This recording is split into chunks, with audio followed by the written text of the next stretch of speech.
There's a kind of grief nobody really prepares you for. And the kind of grief I'm talking about is not the grief of losing a person, but the grief of losing a version of yourself you thought you would become. The version of you that had a certain timeline, a certain plan, a certain picture of how life would unfold. The version of you that thought by now life would make more sense, the dreams would have happened, the healing would be complete, the success would feel visible, the confidence would feel natural, and the future would feel clearer.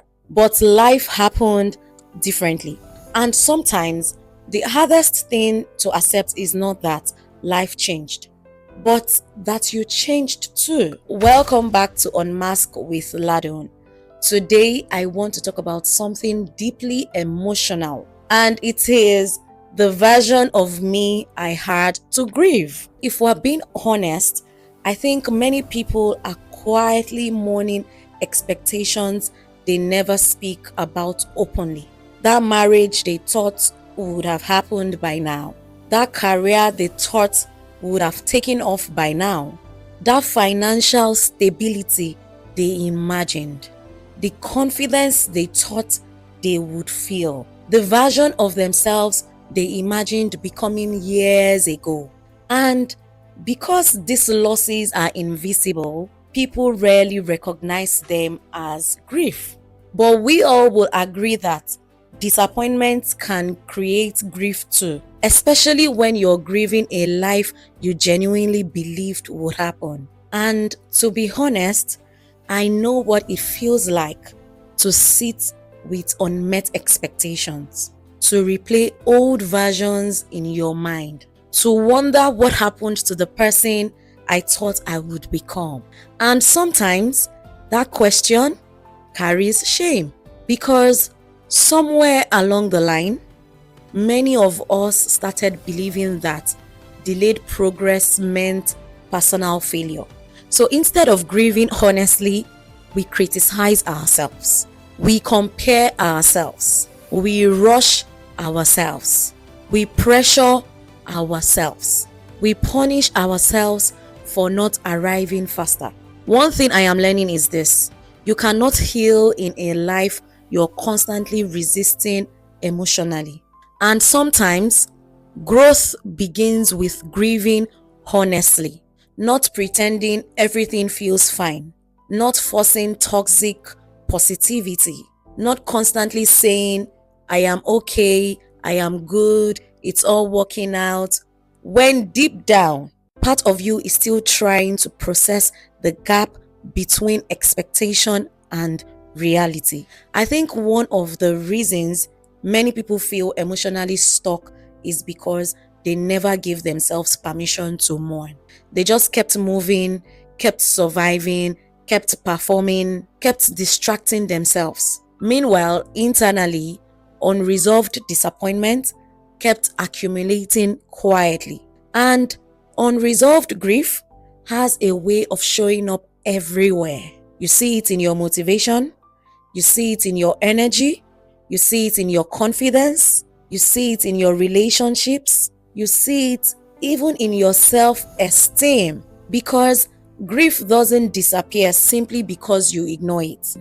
For a long time, I kept trying to become the old version of success I had imagined for myself. The version that looked polished, certain, always progressing, always confident, and always ahead. But life humbled me. Life slowed me down. Life exposed part of me that needed healing more than achievement. And honestly, that realization was painful at first. Because when your identity has been attached to becoming successful, slowing down can feel like losing yourself. But maybe some versions of ourselves need to die so healthier versions can emerge. It could be the old version of you was carrying pressure you were never meant to sustain. Maybe the old version of you depended heavily on external validation. Maybe the old version of you abandoned rest for productivity. Maybe the old version of you tied worth to achievement. Maybe the old version of you was just surviving and not truly living. And letting go of that version can feel very emotional, even when it's necessary. I have realized something recently. Sometimes we keep chasing old versions of ourselves simply because they feel familiar. Even when they were exhausted, even when they were anxious, even when they were performing constantly, even when they were disconnected from themselves.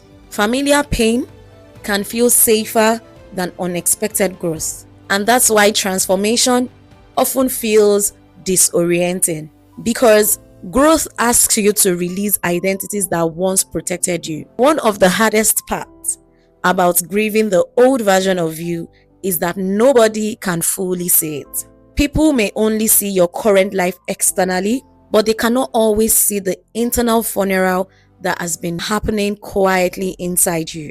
The dreams you had to release, the expectations you had to rewrite, the timelines you had to surrender, the identities you had to outgrow, the illusions you had to confront, and honestly, some of those endings hurt deeply. But you also know one thing, I think. There is beauty in becoming honest enough to release unrealistic pressure.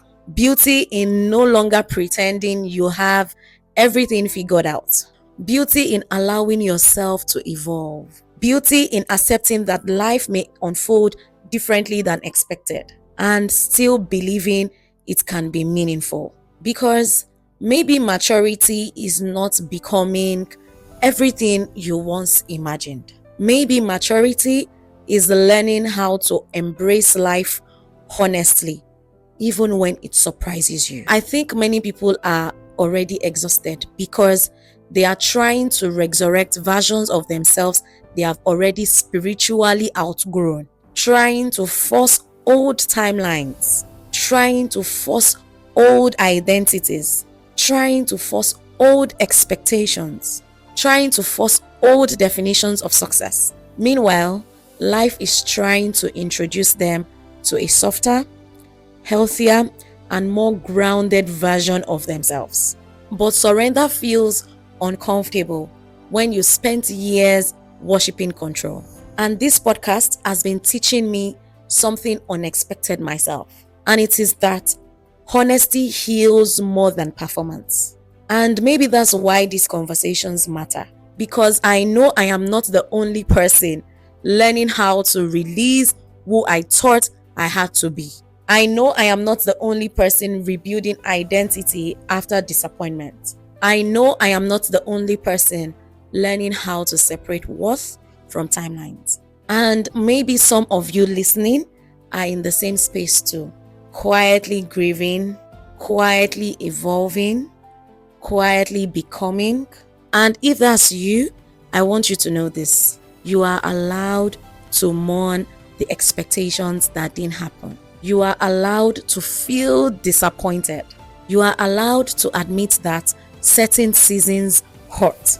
But do not stay emotionally trapped in the graveyard of the old versions of yourself. Because your life is not over simply because it unfolded differently than expected.